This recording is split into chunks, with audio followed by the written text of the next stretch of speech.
Hello learners, बिल्कुल एक नए वीडियो पे आप सभी को स्वागत करता हूं। और यह जो वीडियो है क्लास 11 के स्टूडेंट के लिए है और सब्जेक्ट हो रहा है जियोग्राफी। क्लास 11 के स्टूडेंट के लिए ये कौन सा सब्जेक्ट है? जियोग्राफी है। और सेमेस्टर 2 की तैयारी मैं करा रहा हूं आपको। और जो मैंने आप लोगों के लिए जो पीडीएफ में तैयार किया हूँ आपके अकॉर्डिंग टू एग्ज़ाम यूनिट 2 के सिलेबस को ध्यान में रखकर, उसके एग्ज़ाम पैटर्न को ध्यान में रखकर इस वीडियो में मैं यहाँ पे डिस्कस करूँगा। तो इस वीडियो में मैं आप लोग को सबसे पहले बता दूं कि जो आप लोग का जियोग्राफी सब्जेक्ट है उसको 3 पार्ट्स में डिवाइड किया गया है। आप देख सकते हैं कि पहला पार्ट्स क्या है। पहला पार्ट्स आपका हो रहा है कि फंडामेंटल ऑफ फिजिकल जियोग्राफी है। सेकेंड पार्ट में है आपका कि फंडामेंटल ऑफ ह्यूमन जियोग्राफी। और थर्ड पार्ट इसका हो रहा है कि जियोग्राफी ऑफ इंडिया। तो यहाँ पर मैं फंडामेंटल्स ऑफ फिजिकल जियोग्राफी के एक चैप्टर को मैं कराऊंगा, ठीक है।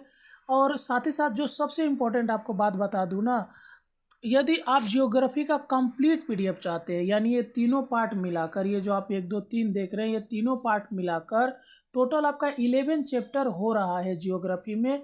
ये पूरे 11 चैप्टर का आपको पीडीएफ में प्रोवाइड कर दूंगा। सबसे अच्छा बात जो इस बार का होने वाला है ना, कि आपको हिंदी और इंग्लिश दोनों वर्सन में पीडीएफ जो होगा उपलब्ध हो जाएगा। मैं उसी तरह ही तैयार किया हूँ इस बार।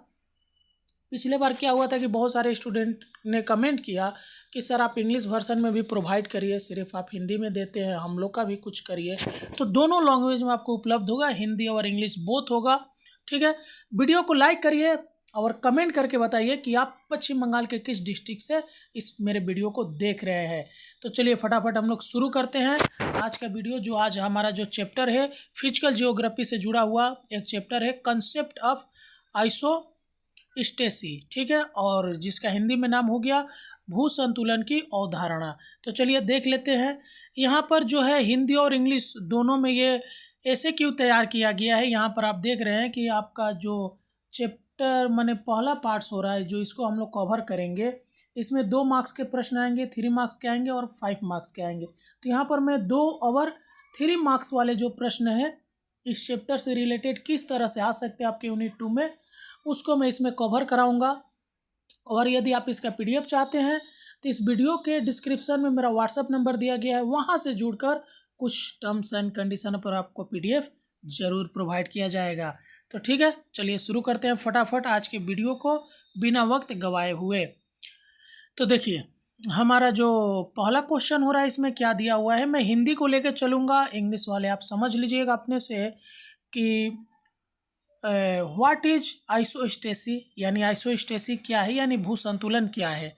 तो देख लीजिए भू संतुलन।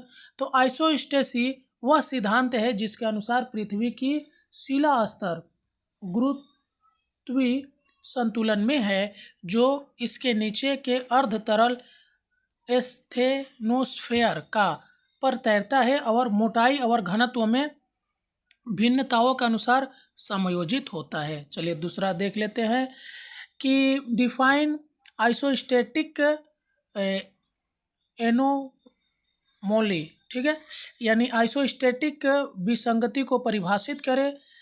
यानी आइसोस्टेटिक विसंगति का अर्थ है देखी गई गुरुत्वाकर्षण क्षेत्र और आइसोस्टेटिक संतुलन के आधार पर अपेक्षित गुरुत्वाकर्षण क्षेत्र के बीच का अंतर, जो क्रिस्टल घनत्व या मोटाई में भिन्नताओं को इंगित करता है।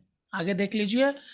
तो एयरी के आइसोस्टेसी के सिद्धांत का मूल आधार क्या है। तो एयरी का सिद्धांत कहता है कि ऊंचाई में भिन्नताओं का समर्थन क्रिस्टल मोटाई में भिन्नताओं से होता है।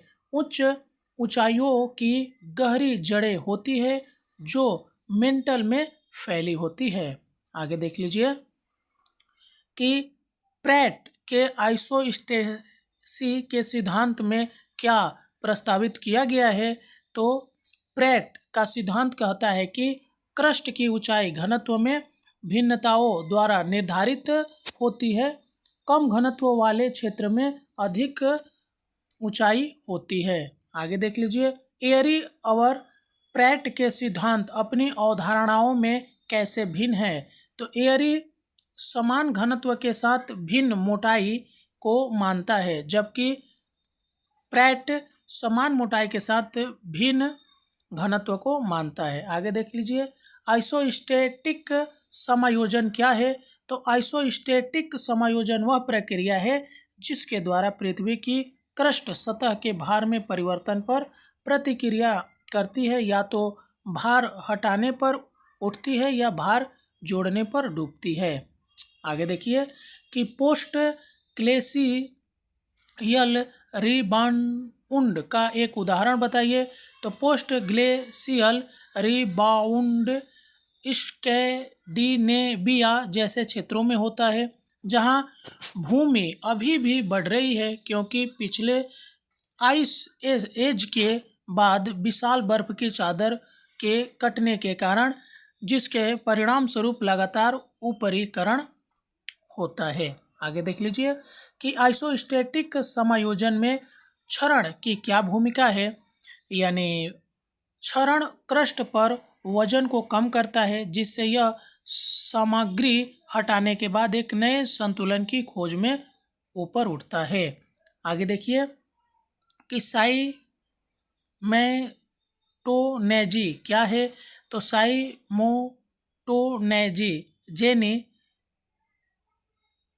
उन भूवैज्ञानिक प्रक्रियाओं को संदर्भित करती है जो पृथ्वी की शिला स्तर में बड़े पैमाने पर लहरें बनाती है, जो अक्सर टेक्टोनिक बलों और आइसोस्टेटिक समायोजन के परिणाम स्वरूप होती है।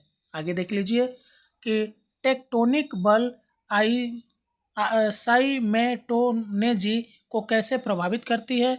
तो टेक्टोनिक बल क्रस्ट में फोल्डिंग और उसके बाद फॉल्टिंग और ऊर्ध्वगामी का कारण बनते हैं, जिससे पहाड़ों, बेसिनों और अन्य भूवैज्ञानिक संरचनाओं का निर्माण होता है।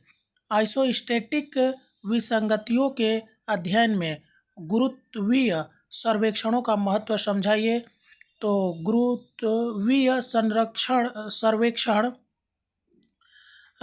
गुरुत्वीय भिन्नताओं को मापते हैं जो द्रव्यमान वितरण में परिवर्तनों को इंगित करते हैं, जिससे आइसोस्टेटिक विसंगति के क्षेत्रों की पहचान में मदद मिलती है। आगे, महासागरीय क्षेत्रों में आइसोस्टेटिक विसंगतियों का मुख्य कारण क्या है।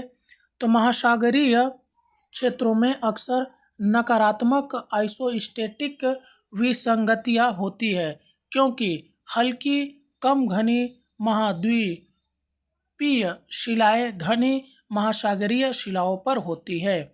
आगे, एक भूवैज्ञानिक विशेषता का उदाहरण दे जो एयरी के सिद्धांत का समर्थन करती है। तो आप देख सकते हैं इसका आंसर, हिमालय एयरी के सिद्धांत का समर्थन करते हैं, क्योंकि उनकी मोटी क्रिस्टल जड़ें पर्वत श्रृंखला को तैरने के लिए मदद करती है।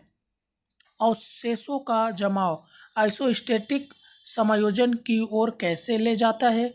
तो अवशेषों का जमाव क्रस्ट पर भार जोड़ता है, जिससे क्रस्ट का डूबना होता है ताकि यह नए संतुलन को प्राप्त कर सके।